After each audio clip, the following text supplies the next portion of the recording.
Hey guys, I'm David Mitchell, founder and CEO of TRADEway. What if God himself gave you a blueprint for how to handle your money? Well, the Bible is a practical book. Let's dive in and see what it has to say about wealth, about risk, about leverage, and about investing, and uncover how trading in the stock market can be a powerful tool for moving towards your biggest goals. We're so happy you're here. This is The Word on Investing.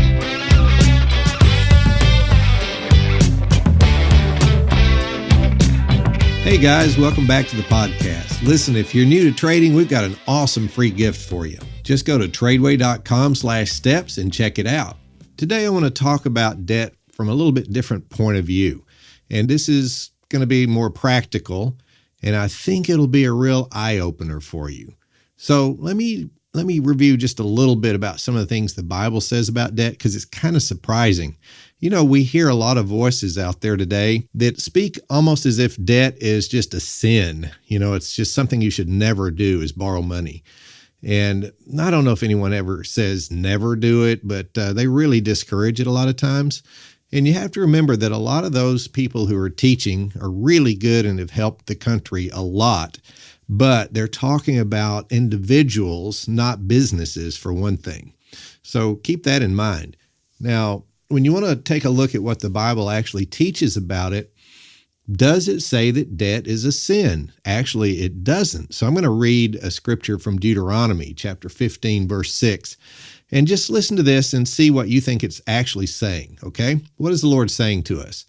For the Lord thy God blesseth thee, as he promised thee, and thou shalt lend unto many nations, but shalt not borrow. Thou shalt reign over many nations, but they shall not reign over thee. Now, there's a lot more we could read in the context of that passage. Obviously, the Lord is speaking to Israel, his people, and he's telling them that they're at this time in history, they're at a state of blessedness. God is actually blessing them because they've been obedient to him. And so they're being blessed. And at this point in time, God is saying, you will not be having to borrow money from any nation, but you will actually be able to lend the money to other nations. You won't have to borrow, and so that puts you in a position of reigning over them, and they will not be reigning over you. What does that tell us? A couple of things. Number one, the Lord certainly would not allow his people to do something that would cause other people to sin. So if he is telling them that they're being blessed and therefore they can lend to many nations, then he wouldn't be telling them, go do that, and you're causing them to sin, obviously. So it's not a sin to lend or borrow money, obviously, or God would not say to do it. Now, what does it say, though? It says that when you do lend to them, you will reign over them, and they won't reign over you, which would be the case if you had borrowed from them. So what it does teach is that when you borrow money and you're in debt, then all of a sudden it's like you're a servant to the lender until that debt is paid off. Now, that's something we need to consider, and it's absolutely a principle that the Bible teaches, but that does not mean that debt is a sin or that one should never borrow money. Now, I'm just going to say this. If you look at everything the Bible says about debt, in general, what the Bible is teaching is that you should borrow money to buy an asset that creates cash flow. You're not supposed to borrow money to buy toys. In other words, you don't borrow money to buy anything that doesn't create future revenue. And that's sort of the rule of thumb. So obviously businesses use either debt or they sell stock to build their business. Every business does that. And God certainly doesn't say anywhere in the Bible that that's wrong. So that's one thing we learn from the Deuteronomy 15 passage, is that debt is not a sin. However, when you borrow money, you are a servant to the lender until you pay it off, and you need to make sure you understand that. So that's why you don't want to borrow money unless you're borrowing it to create enough assets that will create cash flow that will actually pay that debt off so that you buy yourself out of servitude, so to speak. I'd like to ask this question. I want you to think about this a minute. Who created the idea of debt in the first place? Where did it come from? Where did this idea come from? And I think, obviously, if you think that through, God is the answer. He's the one that created the idea of debt and put that out in the world. So really, the best question I want to ask you is this: what is God's purpose for debt? Now, I've asked this question around the country in many, many rooms full of people, and usually people they just don't get it. They kind of look at me, like we say in Texas, like a calf looking at a new gate. They don't know where I'm headed with that question. They don't know where to start with the answer.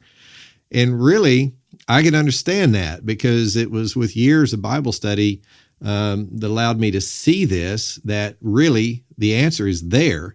Why does God create debt? What is the purpose of it? And the answer is this: debt is given by God himself as a way out of poverty. Now, if you think about that, it's absolutely the truth, but even better than just thinking about it and using logic, we have scripture. So let's look at Deuteronomy 15:7. It says, "If there be among you a poor man of one of thy brethren within any of thy gates in thy land, which the Lord thy God gives you, thou shalt not harden thy heart, nor shut thine hand from thy poor brother, but thou shalt open thine hand wide unto him, and thou shalt lend him sufficient for his need in that which he wanteth." So it's kind of abundantly clear here that debt is not a sin, but rather it is God's answer for poverty. Now think about it. How many times have you heard people say, it takes money to make money, right? And you just get tired of hearing that. But you know what? It's actually true. It takes money to make money. But what if you're in a family or a state where your family for generations has not been able to create a lot of cash flow? You don't have a lot of savings. You don't have a lot of assets, and you find yourself in this position, and so you don't have extra money laying around. So how are you going to ever get to the place where your money makes money? Well, you see, it would be impossible in this world unless you could borrow money from someone who would help you in this way. So that's why God created debt. I think it's amazing to really think about that. So many voices today say, never borrow money. Debt is almost act like debt's a sin, but it's not. It's actually an answer to getting from a place where your family does not have a lot of assets to a place where maybe they do. And then once they have those assets, the money has potential to make more money. All right, so that's what it's all about. Now, if you go back to some of our previous episodes, you'll find we taught from 2 Kings chapter 4 on debt. And this is an amazing passage of scripture. If you want to go back and look at the details, which I'm not going to take the time to do that today, but it's an amazing lesson where God gives us the good side of debt and how it should be used and how you pay the debt off, the right way to do that and the wrong way. And oddly enough, it is exactly the opposite of what the world tells you to do. Well, that's not so strange, is it? When we read scripture, a lot of times God's viewpoint is totally the opposite of man's viewpoint. But it's kind of funny because the voices today that you hear, basically what they'll say is, they'll say for most people, the very best investment you could make is to pay all your debt off immediately. Pay your debt off as soon as you can. Do that first. That's your best investment. Well, that might be the case if a person has absolutely no skill sets. But what if you have skill sets? Well, that's what TRADEway is all about. So if you go out to TRADEway.com/memberships and check out our Trader Pro membership, it's going to be amazing because it starts from ground zero and it teaches you all about stocks and how the stock market works. It teaches you how to trade stocks, and then it moves into options trading. That's really powerful because that's where you get leverage. Every dollar that you have in your trading account has the power of from $7 to $14. Imagine that. So options trading is amazing because of the leverage, and then it goes on into advanced option strategies. Maybe even more importantly than that, the basic skill sets and the advanced skill sets is the amazing support that goes along with Trader Pro. I mean, we have fantastic coaching. We've got live Zoom sessions for selecting the right kind of stocks and even trading during trading hours with our coaches and hundreds of other students. So we want to hold your hand through this process. We're not just going to give you skill sets and then dump you out there in the world and see if you can figure it out. We're going to work on this with you, and we do everything one step at a time until you get to the place where you master these strategies. So to learn these skill sets in the best way possible, just go out to TRADEway.com/memberships and check out Trader Pro. Once you gain these skill sets, then how you approach debt will be totally different. Because in the 2 Kings chapter 4, that passage, God does not tell you to pay your debt off first. He doesn't tell you to pay it off as soon as you can. He does expect us to pay our debt back, obviously. But in essence, if you go read the passage, he actually says, postpone the payment of that debt as long as you can and use the assets you have to create more cash flow and more funds, and then use the new money to pay the debt off later. In 2 Kings 4:3, the Bible says, then said he, go borrow thee vessels abroad of all thy neighbors, even empty vessels, borrow not a few. Now this was the prophet of God speaking, which is a picture of God speaking. And he told them to borrow. Now, the world says don't borrow, but the Lord said in this case, this woman whose husband had died and left her in debt, and they were going to take her children as slaves to pay back the debt, she was in trouble. And the man of God told her, go and borrow. So she borrowed vessels to put oil in, and you'll remember the story. You go back 2 Kings chapter 4 and read that. It's amazing. And the Lord miraculously took what this woman had in her house. She had a little oil there, and God took what she already had and he multiplied it. And she was able to take the new money from that as she sold that oil and pay the debt off, and even had extra to live on. She created some measure of wealth, actually, doing what the Lord said to do. So, but it all started with borrowing something. So, that lesson is kind of cool, because one thing God said was to look in your own house and see what you already have. Now, think about what that could include. It could be some assets that you have that you could sell and create some cash, so you now have money to make money with. Or it could even be skill sets you have in your mind. It could be things in your brain that you've learned in the past that you can use to help make more money. But the Lord instructed her to look in her house first, and she found this oil, and then God helped her multiply it. And then she took the new money and paid the debt off. So she was not instructed to jump out there and pay the debt off immediately, but actually to take what she had and multiply it, and then take the new money and pay the debt off. And that's the basic lesson there in 2 Kings chapter 4.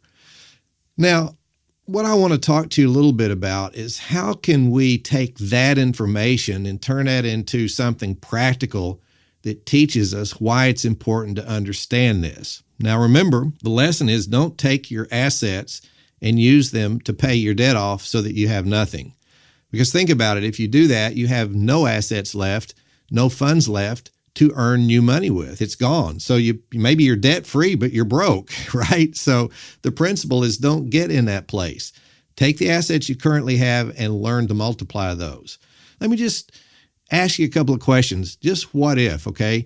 And then next episode, we'll kind of look at the reality of it. But just what if, rather than paying off all your credit cards and all your debt like the world says to do, you don't pay it off. You just hold off on that. You're eventually going to pay it off. God wants us to pay our debts, right? But you hold off on it and you pay it off later rather than sooner, so that you still have some assets and some cash that you could put into a trading account and trade some options. Now, what if you could take the skill sets that you learn at TRADEway and have the potential to make higher returns on investment than you're used to seeing, so that you could take this money that you didn't use to pay off your debt and use it to have the potential to make new money through Wall Street, and then take Wall Street's money to pay the debt off later. That way, when you pay the debt off, you've used Wall Street's money to do it. You didn't use up your money, so you still have assets. And as the old saying went, it takes money to make money. You'll still have some money to make money with moving forward. Then, once the debt is paid off, and you still have some of those funds left, now you can start your whole future life of having the potential to build your family legacy with your kids. And that's what this thing is all about. I'm really excited for you to come and join us on our next episode. I'm going to give you an actual example of how this could work. So, hey, if you enjoyed today's show, do me a favor and rate and review it. That way, if there's somebody out there looking for the same things you're looking for, it'll help them find it. All right, well, have a great day. We'll see you next time.